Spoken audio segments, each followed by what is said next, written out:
ইতিহাসকে আজকে আমি এখন এই আপনাদের কাছে এসেছি। এর আগে একজন খুব বড় বুজুর্গর কাছে আমি ছিলাম, কারণটা একটু বুঝবেন। দারুল দেওবন্দে যিনি 55 বছর হাদিস পড়াচ্ছেন, এখনো পর্যন্ত আছেন, এবং আমি ডাইরেক্ট তার কাছে পড়েছি শামাইলে তিরমিজি। তার নাম হযরত মাওলানা আব্দুল খালিক মাদ্রাসি মুদ্দাজিল্লুহু। এখনো তিনি আছেন ক্যানিং নদীর ওপারে, কিন্তু উনি আমভাবে খবর দেননি কাউকে যে আমি এসেছি, কাউকে বলার দরকার নেই, ব্যক্তিগত কাজে এসেছি। তিনি একটু ঘুরতে এসেছেন, তো আমি তার খিদমতে ছিলাম। যে হযরত বলছেন যে দেখো বাবু, अगर अजाब आता है, अगर नाराजगी आती है अल्लाह की तरफ से, तो उसकी वजह तुम यानी मुसलमान खुद हो, ना के मोदी। কথাটা ভালো করে শুনবেন। যদি আল্লাহর অসন্তুষ্টি হয়, গজব আসে, আযাব আসে, তো অন্য কারণ, তোমরা অন্য কারোর দিকে আঙুল তুলবে না, তোমরা নিজেদের দিকে লক্ষ্য করো, তোমাদের আমল কি। আর তার কিছু কারণ তিনি বলেছেন। এর সঙ্গে আমি সম্পর্ক করে কথাটা কেন বলছি? we have forgotten our history, আমরা আমাদের অতীতকে ভুলিয়ে দিয়েছি। বলছিলাম যে একটু ইতিহাসের দিকে যাই। একটা যুদ্ধ হয়েছিল, সেই যুদ্ধের নাম হলো কাদিসিয়ার যুদ্ধ। কাদিসিয়ার যুদ্ধ কবে হয়েছিল? হযরতে ওমর ফারুক রাদিয়াল্লাহু তাআলা আনহুর যুগ। ওমরে ফারুক একদিকে নেতৃত্ব দিচ্ছেন মদিনায় বসে, আর ওনার তরফ থেকে কমান্ডার ইন চিফ যিনি হয়েছেন তার নাম হলো সাদ ইবনে আবি ওয়াক্কাস রাদিয়াল্লাহু তাআলা আনহু। সাদ ইবনে আবি ওয়াক্কাস কে 10 জন সাহাবীর মধ্যে একজন, জানাদেরকে আশারায়ে মুবাশশারা বলা হয়। 1 নম্বর আবু বকর, ওমর, উসমান, আলী, তালহা, जुबैर, सईद बिन जैद, साद इब्न अबी वक्कास, আবু উবাইদা ইবনে জাররাহ আর আব্দুর রহমান ইবনে আউফ রাদিয়াল্লাহু আনহুম। এই 10 জনকে আল্লাহ রাসূল আশারায়ে মুবাশশারা বলেছেন। ভাই বেসটা একটু কম করে দাও, বেস যতটা কম করো, বেসটা কম করো, বেসটা কম করে দাও। এই 10 জনকে আশারায়ে মুবাশশারা বলেছেন আল্লাহ রাসূল সাল্লাল্লাহু আলাইহি ওয়াসাল্লাম। তাদের মধ্যে থেকে একজন হলেন সাদ ইবনে আবি ওয়াক্কাস।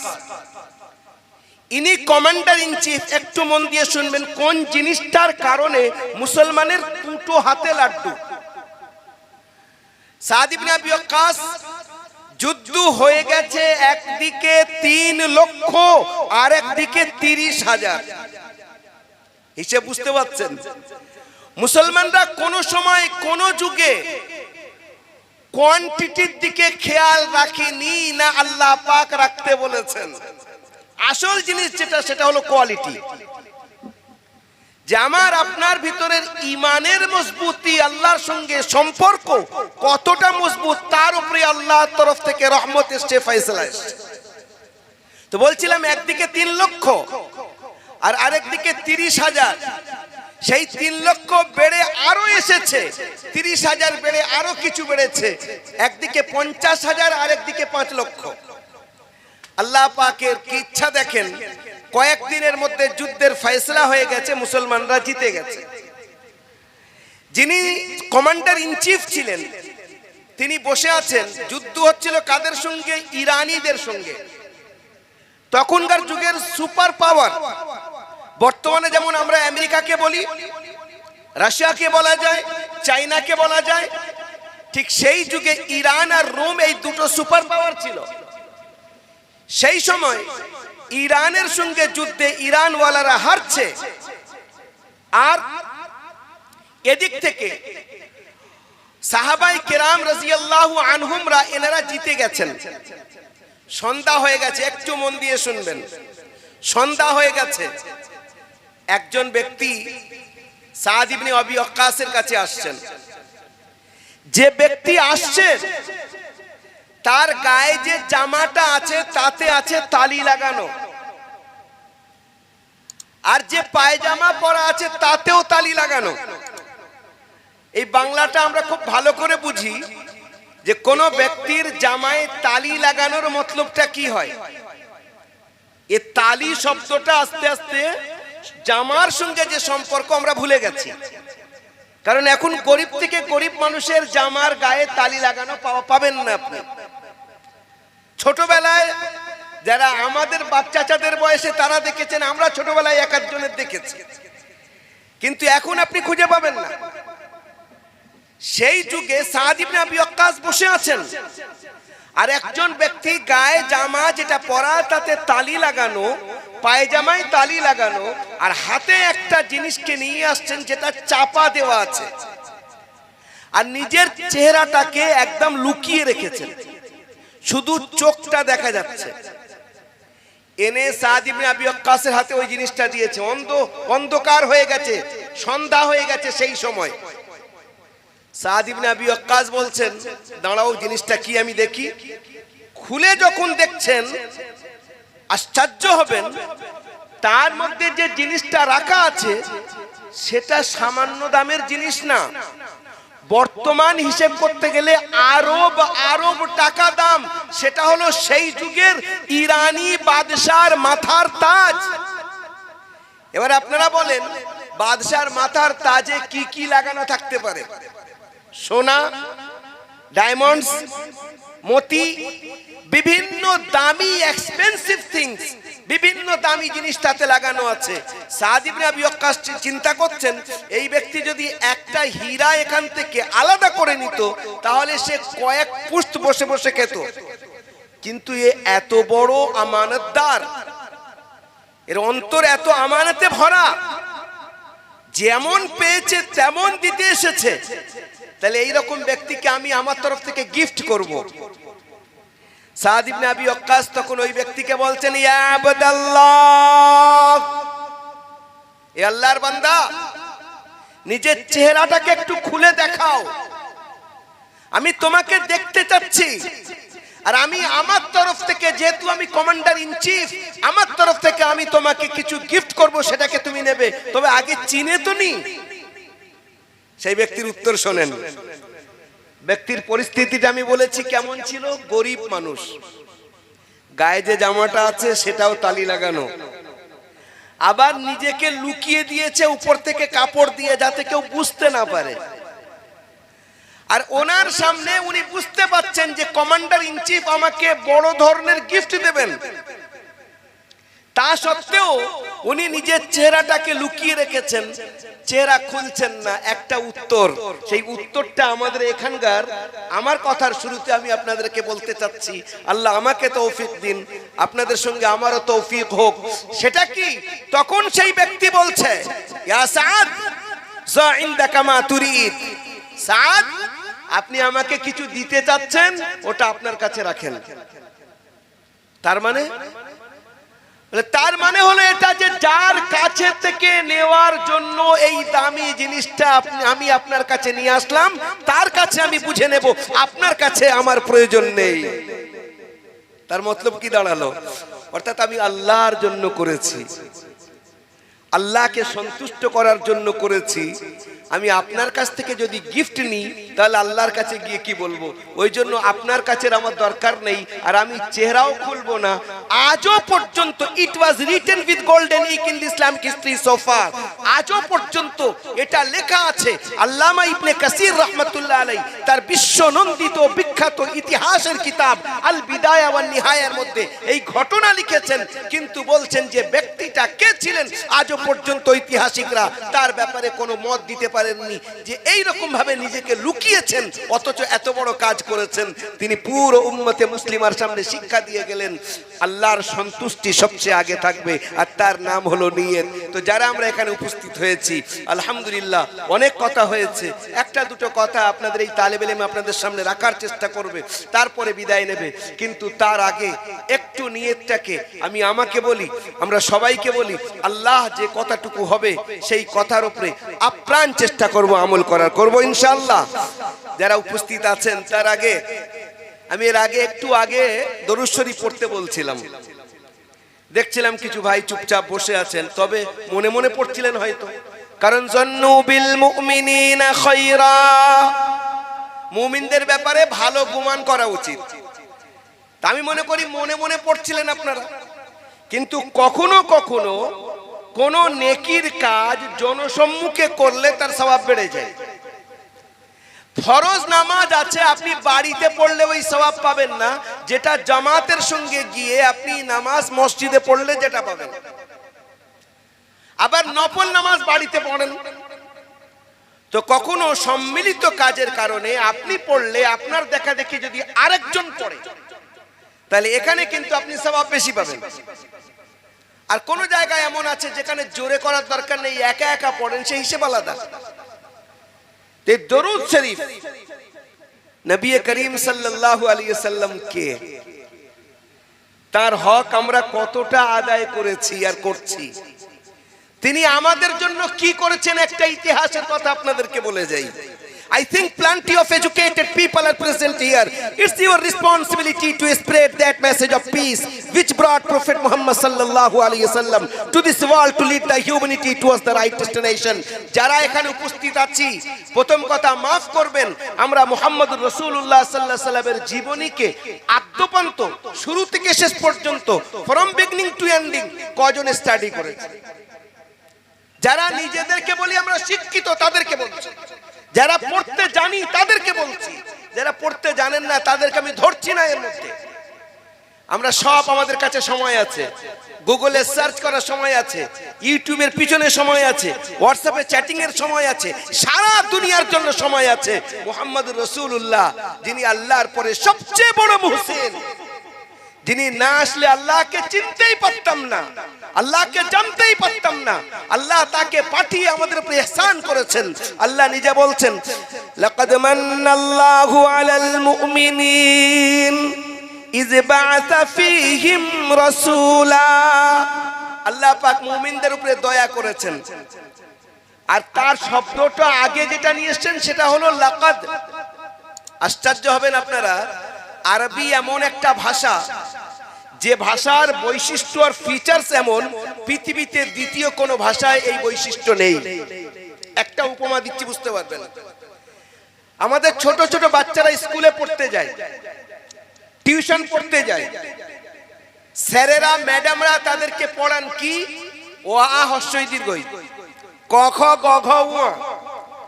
যদি কোনো বাচ্চা জিজ্ঞাসা করে নিজের স্যারকে বা ম্যাডামকে যে আমাকে একটু বলবেন ক মানে কি, ঘ মানে কি, ম্যাডাম বা স্যার উত্তরে কি বলবেন? এর কোনো মানে হয় না। ঠিক এই রকম ঘটনা ঘটেছিল হযরত ঈসা আলাইহিস সালামের সঙ্গে। ঈসা আলাইহিস সালাম ছোট্ট বাচ্চা তখন, আম্মাজি পাঠিয়েছেন মসজিদে পড়তে, যিনি ওস্তাদ হয়ে চেয়ারে বসেছেন, ঈসা আলাইহিস সালামকে তিনি পড়াচ্ছেন, আলিফ বা হিব্রু ভাষায় যেটা হয় পড়াচ্ছেন। হযরত ঈসা আলাইহিস সালাম জিজ্ঞাসা করছেন আলিফের মানে কি? সে ওস্তাদ তিনি বলছেন এ বাবু যা পড়াচ্ছি তাই পড়ো, আলিফের কোনো মানে হয় না। হযরত ঈসা আলাইহিস সালাম বলছেন এটা বলেন যে আপনি জানেন না। মানে হয় না বলছেন কেন? বলেন যে আমি জানি না। ওস্তাদ বলছেন সে কি, তার মানে হয়? বলে আলবত হয়, আপনি জানেন না। তাহলে তুমি বলো। বলে আপনি নেমে আসেন চেয়ার থেকে। বলছে ঠিক আছে আমি নামলাম। বলে আমার জায়গায় বসেন। হযরত ঈসা আলাইহিস সালাম যেখানে বসেছিলেন সেখানে ওই যিনি ওস্তাদ হয়ে বসেছিলেন তাকে বসিয়েছেন, আর ওই বাচ্চা চেয়ারে গিয়ে বসেছেন। আর বসার পরে এমন আলিফের ব্যাখ্যা শুরু করলেন, ওস্তাদের মাথায় হাত মার, ওয়াইতু মিসলা হাযাতি ফি হায়াতি। এই রকম বাচ্চা তো আমি আমার জীবনে দেখিনি। এ বাচ্চা কথা বলছে না, বাচ্চার ভিতর থেকে অন্য কিছু কথা বলছে। এই আরবি ভাষার মধ্যে আর অন্য ভাষার মধ্যে পার্থক্য অনেকগুলো। তার মধ্যে একটা পার্থক্যের কথা আপনাদেরকে বলছি। আপনি ও আ হস্যই দীর্ঘই বা ক খ বা এবিসিডি, আপনি কোন স্যার বা ম্যাডামকে জিজ্ঞাসা করেন এর মানে কি হয়, বা ও আ এর মানে কি হয়, বলে কোনো মানে নেই। এগুলোকে জুড়লে মানে হবে। যেমন আমাদেরকে বাচ্চাদেরকে ওযু করার পরিবর্তে পড়াই আমরা কি অজগর, অতে অতে অজগর, অথচ অ থেকে ওযু করাও পড়া যেতে পারে কিনা, কিন্তু পরিবর্তন এইরকম। যখন সেই অক্ষরগুলোকে লেটার্স গুলোকে মিলানো হবে তখন একটা মানে হবে। কিন্তু আপনারা আশ্চর্য হবেন, আরবির মধ্যে আলিফ থেকে ইয়া পর্যন্ত প্রত্যেকটা লেটারের একাধিক মানে আছে, প্রত্যেকটা অক্ষরের একাধিক মানে আছে। কোন কোন অক্ষরের 17টা মানে আছে। তার মধ্যে থেকে একটা শব্দ যেটা আমি কোরআনে কারীম থেকে পড়লাম, লাকাদ মান্নাল্লাহ। লাকাদ, লাম আর কাদ যেখানে আরবিতে আসে তার মানে হলো কসম। আল্লাহ কি বলছেন? আমি কসম করে বলছি। আল্লাহর জন্য কসম খাওয়ার প্রয়োজন নেই, কিন্তু আল্লাহ কোন কোন জায়গায় আশ্চর্য হবেন 11 বার কসম খেয়েছেন কন্টিনিউ। কোন জায়গায় 3 বার, কোন জায়গায় 1 বার, কোন জায়গায় 7 বার। ওয়াশ-শামসি ওয়া-দুহাহা ওয়াল-কমারি ইযা তালাহা ওয়ান-নাহারি ইযা জাল্লাহা ওয়াল-লাইলি ইযা ইয়াগশাহা ওয়াস-সামাই ওয়া-মা বানাহা ওয়াল-আরদি ওয়া-মা তাহাহা ওয়া-নাফসিন ওয়া-মা সাওয়াহা। মোট 11 বার আল্লাহ পাক এখানে কসম খেয়েছেন। বলে কই কসম দেখতে পাচ্ছি না কেন? এখানে ওয়াও হলো কসমের মানেতে, যেটা পৃথিবীর দ্বিতীয় কোনো ভাষায় নেই। তো বলছিলাম লাকাদ, আল্লাহ পাক কসম খেয়ে বলছেন মান্নাল্লাহ, আমি দয়া করেছি তোমাদের উপরে। কি রকম দয়া? আল্লাহ চোখ দিয়েছেন, কসম খাননি।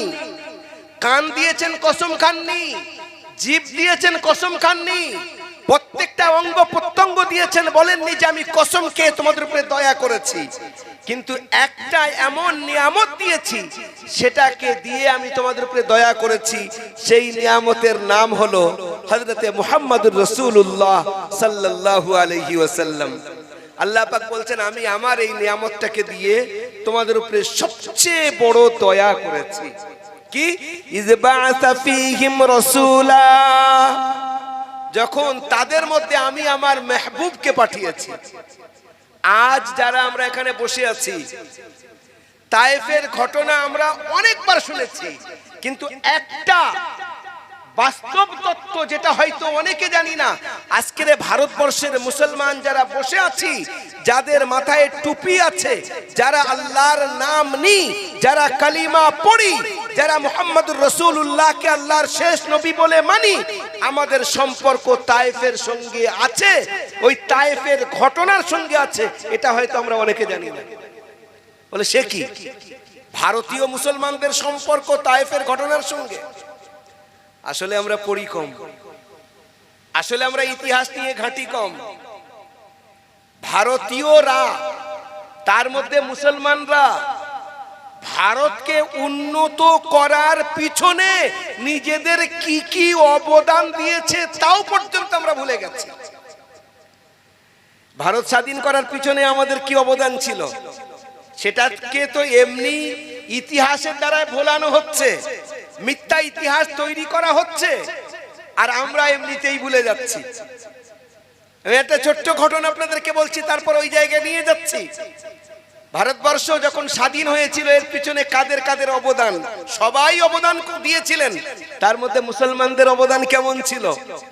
শেষ বাদশাহ, মুঘল সাম্রাজ্যের শেষ বাদশাহ বাহাদুর শাহ জাফর, নাম শুনেছেন আপনারা? বাহাদুর শাহ জাফরকে ইংরেজরা এখান থেকে বন্দি করে মিয়ানমারে পাঠিয়েছে, বর্মায়। আরাকান, রাখাইন, অনেকগুলো নাম, তার একটা স্টেটের নাম রাখাইন, আরাকান। তো বর্মায় সেখানে পাঠানো হয়েছে। বাদশাহ বুড়ো হয়ে গেছেন বাহাদুর শাহ জাফর, আর সেখানে উনি বসে আছেন। কেল্লার মধ্যে তাকে বন্দি করা হয়েছে।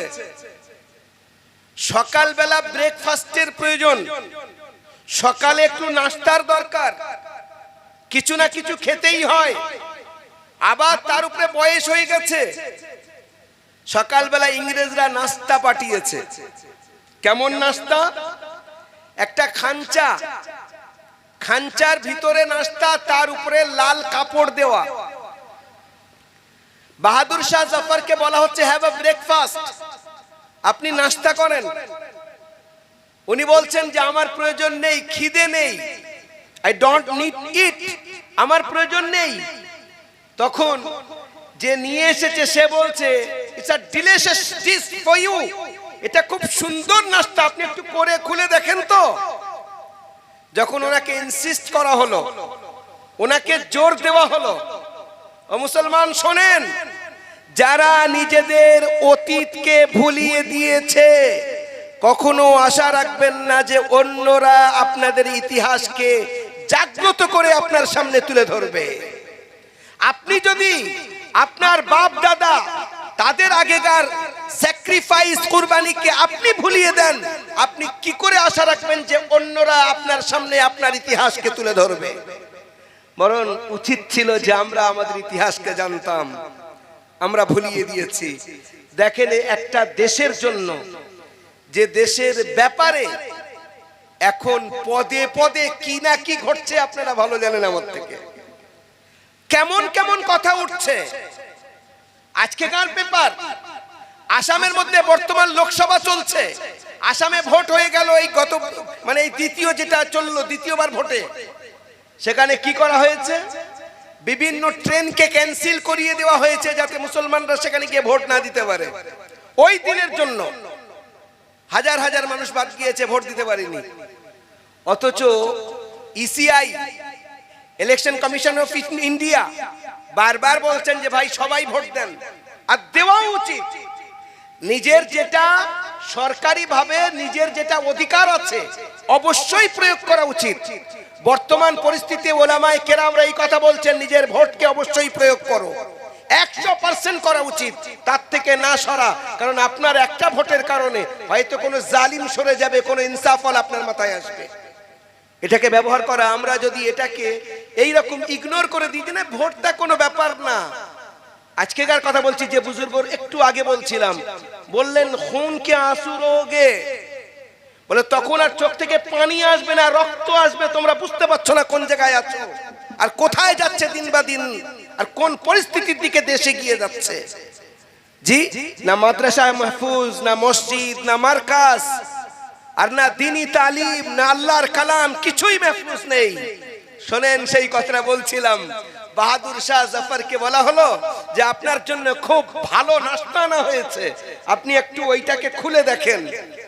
যখন খাঞ্চার উপর থেকে ওই লাল কাপড়টাকে উনি সরালেন, একটু চিন্তা করবেন তিনি কি দেখছেন জানেন? খাঞ্চার উপরের কাপড় সরিয়ে দেখছেন ওই বাদশার নিজের 3টে যুবক ছেলের কাটা মাথা সেখানে রাখা, আর সেখান থেকে রক্ত গড়িয়ে গড়িয়ে পড়ছে। পৃথিবীর ইতিহাস কেউ শুনেছে? কদিন আগে ফিলিস্তিনিদের সবচেয়ে বড় নেতা যিনি ছিলেন, আছেন এখন, ইসমাইল হানিয়া, তিনি কাতারের মধ্যে একটা হসপিটালে সাধারণ মানুষ যারা অসহায় অবস্থায় হসপিটালে আহত অবস্থায় আছেন তাদের দেখছেন। হঠাৎ তার ফোনে একটা মেসেজ এসেছে, আর সিকিউরিটি দৌড়ে এসেছে, সিকিউরিটির দিকে দেখেই মেসেজ দেখছেন, আর তারপরে পড়ছেন ইন্না লিল্লাহ। তার মানে কি, ওনার 3টে যুবক ছেলে, 2টো নাতি একটা গাড়িতে করে গাজার মধ্যে এক জায়গা থেকে অন্য জায়গায় ঈদের দিন যাচ্ছে, আর সেই দিন ইসরায়েলিরা ধরা বাঁধা ওই গাড়ির উপরে আক্রমণ করেছে। ওই জায়গায় ইসমাইল হানিয়া, তার 3টে যুবক ছেলে আর 2টো নাতি ওখানেই শহীদ হয়েছে। এইভাবে কিন্তু তার উত্তরটা শোনেন, আমরা তো ও পরিস্থিতি আমাদের সামনে দেখিনি না, আমরা মনে করি তো আমাদের পশ্চিম বাংলায় আমরা ভালো আছি, অন্য জায়গায় আগুন লেগেছে, আমাদের কি আসে যায়? একটা আল্লাহ না করুক সেই সময় না আসুক।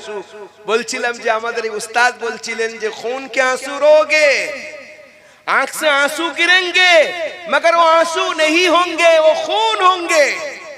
চোখ থেকে পানি আসবে, সেটা পানি হবে না, সেটা রক্ত ঝরবে। ওই জন্য আগে থেকে সাবধান হও। ইসমাইল হানিয়া বলছেন, আল্লাহ একজন সাধারণ ফিলিস্তিনির রক্তের যা দাম, আমার বাচ্চার রক্তের দাম তার থেকে বেশি না। আল্লাহ তুমি নিয়েছো, তুমি তাতে সন্তুষ্ট, তো আমি তাতে সন্তুষ্ট। বলছিলাম বাহাদুর শাহ জাফরের 3টে যুবক বাচ্চার কাটা মাথা তার সামনে রাখা আছে। আচ্ছা বলেন তো, কল্পনায় দেখেন যাদের সন্তান আছে, যারা বাপ বসে আছি, যারা মা শুনছি, নিজেদের যত কষ্ট হোক, নিজের বাচ্চার গায়ে যদি একটা সামান্য ফোড়া হয়, আর সেটাকে যদি একটু টিপতে যাওয়া হয়, সে যদি একটু চিৎকার করে, কেমন কষ্ট হয় অন্তরে। ইনজেকশন দিলেও কাঁদলে যেন নিজের মানে অন্তরে কষ্ট লাগে। একটু কিছু কষ্ট হলে মা বাপ সহ্য করতে পারে না, বরং হাদিসে কুদসির মধ্যে এসেছে, জাআলতু লাকাল হানানা ফি সাদরি আবাওয়াইকুমা লা ইয়াশবাআনি হাত্তা তাকুল ওয়া লা ইয়ানামানি হাত্তা তারকুদ। আমি তোমাদের মা বাপের অন্তরের মধ্যে এমন ভালোবাসা দিয়েছি, তারা ঘুমাতে পারেন না যতক্ষণ পর্যন্ত তোমরা না ঘুমাও, তারা খেতে পারেন না যতক্ষণ পর্যন্ত তোমরা না খাও। এমন ভালোবাসা তাদেরকে দিয়েছি। তো বাহাদুর শাহ জাফর একজন বাদশাহ, মুঘল সাম্রাজ্যের শেষ সম্রাট, আর তিনি ভারতবর্ষকে স্বাধীন করার পিছনে বা তার সঙ্গে যারা যুক্ত ছিল তাদেরকে তিনি অনেক রকম সাপোর্ট করেছেন ইংরেজদেরকে সরানোর ব্যাপারে। তার সামনে নাস্তা আনা হচ্ছে, নাস্তায় 3টে যুবকের নিজের ছেলের কাটা মাথা। তখন তিনি কি বলছেন শোনেন, উনি একজন শায়ের ছিলেন, কবি ছিলেন। কি বলছেন, কহ দো ইন হসরতোं से,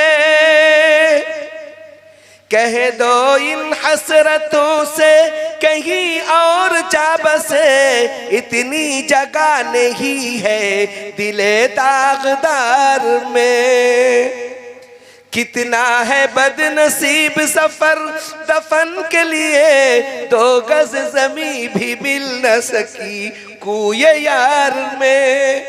নিজে নিজেকে বলছেন যে এত কষ্ট আমার অন্তরে, আমি এই কষ্টদেরকে বলছি অন্য কোন জায়গায় যাও, আমার অন্তরের মধ্যে আর এতটা ব্যথা নেওয়ার ক্ষমতা নেই।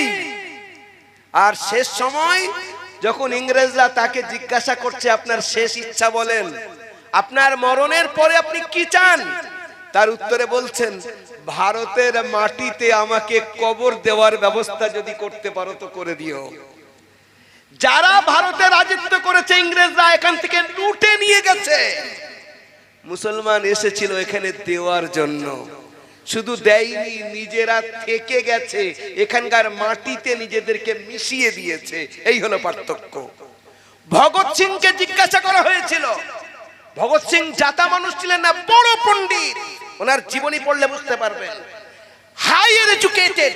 তাকে জিজ্ঞাসা করা হচ্ছে ইংরেজদেরকে, তারা তো বাইরের লোক আর মোগলরাও বাইরে থেকে এসেছে, তোমরা ইংরেজকে তুমি এত ঘৃণা করো আর মোগলদেরকে ব্যাপারে তোমাদের কোনো কথা নেই তো? ভগৎ সিং উত্তরে একটা কথা বলেছিলেন, it was written with golden ink in the Indian history so far. আজও পর্যন্ত এত সুন্দরভাবে তার জীবনীতে লেখা আছে, বলে মুসলমানরা যারা এসেছিল তারা ভারতের হয়ে গেছে, আর তোমরা এসেছো আমাদের ভারতকে নিঃস্ব করতে, তোমরা এখান থেকে চুরি করে করে নিয়ে যাও, ওই জন্য তোমাদেরকে আমরা কোন রকম মানবো না। আর এরা এখানকার হয়ে থেকে গেছে। বলছিলাম brother in Islam, we have forgotten our golden history, আমরা আমাদের অতীতকে ভুলে গেছি, অন্যরা আমাদেরকে ইয়াদ করাবে সম্ভব না। বলছিলাম তায়েফের ময়দানের সম্পর্ক ভারতীয় মুসলমানদের সঙ্গে ডাইরেক্ট আছে। বলেন কি ঘটনা তো আমরা হাজারবার শুনেছি, কিন্তু ভারতীয় মুসলমানদের সঙ্গে তায়েফের সম্পর্ক এটা আমাদের জানা নেই। যদি না জানা থাকে আজকের এই বিষয়টা একটু শুনে দুটো একটা আমলের কথা বলে ইনশাআল্লাহ নিজের জায়গায়। আমরা শুনেছি নবী করিম সাল্লাল্লাহু আলাইহি ওয়াসাল্লাম যে বছরে খুব কষ্ট পান, যেটাকে আমুল হুজুন বলা হয়। আমুল হুজুন, আম মানে হলো বছর, ইয়ার, হুজুন সরফুল ইয়ার। যে বছরে হুজুরের খুব কষ্ট হয়েছিল, তার মধ্যে ওই বছরে বড় আম্মাজির ইন্তেকাল হয়েছিল, হযরতে খাদিজাতুল কুবরা রাদিয়াল্লাহু আনহার, হুজুরের সবচেয়ে প্রথমা স্ত্রী। অনেক এডুকেটেড আছেন, শিক্ষিত আছেন, নিজেদেরকে সভ্য বলেন, তারা বলেন আল্লাহর রাসূল একাধিক বিয়ে করেছেন। উত্তর আমাদের কাছে আছে, হাজারো আছে। একটা উত্তর আপনাদেরকে বলে যাই এখানে, হুজুর বিয়ে করেছেন কবে একাধিক? একটা ব্যক্তি একাধিক বিয়ে কি 50 আপ হওয়ার পরে করতে চায়? হুজুরের বয়স যখন 25, আম্মাজির বয়স তখন 40, বড় আম্মাজির। হুজুর বিয়ে করছেন আর কতদিন জীবন যাপন করছেন? যতদিন বড় আম্মাজি দুনিয়াতে আছেন, দ্বিতীয় বিয়ে করেননি। বড় আম্মাজি কতদিন ছিলেন হযরতে খাদিজা? 65 বছর বয়সে ইন্তেকাল করছেন। হুজুরের বয়স তখন 50 বছর। ততদিন হুজুর কোনো বিয়ে করেননি। যখন হযরতে খাদিজার ইন্তেকাল হলো, এবারে হুজুর বিয়ে করছেন। সাউদা, হাফসা, আয়েশা, জুয়াইরিয়া, মাইমুনা, সাফিয়া, উম্মে হাবিবা, উম্মে সালমা, যায়েনব বিনতে জাহশ, যায়েনব বিনতে খুজাইমা, আর আগে হযরতে খাদিজা।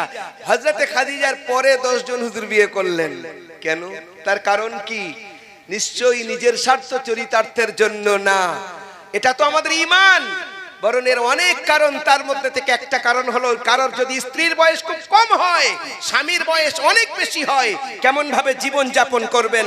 মুহাম্মদুর রাসূলুল্লাহ, he was an ideal and spiritual personality for whole human beings who are living in this world. কায়নাতের সবাইয়ের জন্য কেউ যদি এসে বলে আমার স্ত্রীর বয়স অনেক কম, আমার বয়স অনেক বেশি, আমি কেমন ভাবে জীবন যাপন করব। হযরতে আয়েশা রাদিয়াল্লাহু তাআলা আনহার বয়স খুব কম, হুজুরের বয়স অনেক বেশি। হযরত আয়েশার বয়স 9 বছর যখন হুজুরের কাছে যাচ্ছেন, আর হুজুরের বয়স তখন 53 বছর।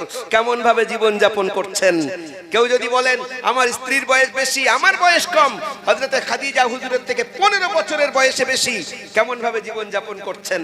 কেউ যদি বলেন আমার স্ত্রীর বয়স 2 বছর কম, 3 বছর কম, হযরত সাউদা হুজুরের থেকে 3 বছরের ছোট, কেমন ভাবে জীবন যাপন করেছেন। কেউ যদি বলেন আমি আমার খানদানে বিয়ে করেছি, মামাতো বোন, ফুফুতো বোন, খালাতো বোন, কারোর সঙ্গে বিয়ে করেছি, কেমন ভাবে জীবন যাপন করব। যায়েনব বিনতে জাহশ হুজুরের আপন ফুফুতো বোন। কেউ যদি বলেন আমি অন্য খানদানে বিয়ে করেছি, দূরে বিয়ে করেছি, কেমন ভাবে জীবন যাপন করব। হযরত সাফিয়া একজন ইহুদি বাদশার মেয়ে, হুয়াই বিন আখতাবের মেয়ে, কেমন ভাবে জীবন যাপন করেছেন। অনেক লম্বা কথা বলা যেতে পারে, লাস্টে একটা কথা বলছি। যেমন হাজার হাজার মুসলমানরা, বেটা ছেলেরা মুসলমান হচ্ছিল, ওই রকম মহিলারাও মুসলমান হচ্ছিল। বেটা ছেলেদের তালিমের ব্যবস্থা হুজুরের নিজের কাছে। মেয়ে ছেলেরা কোথায় যাবে? বেটা ছেলেরা ঘিরে রেখে আছে, মহিলারা তো সব সময় আসতে পারবে না।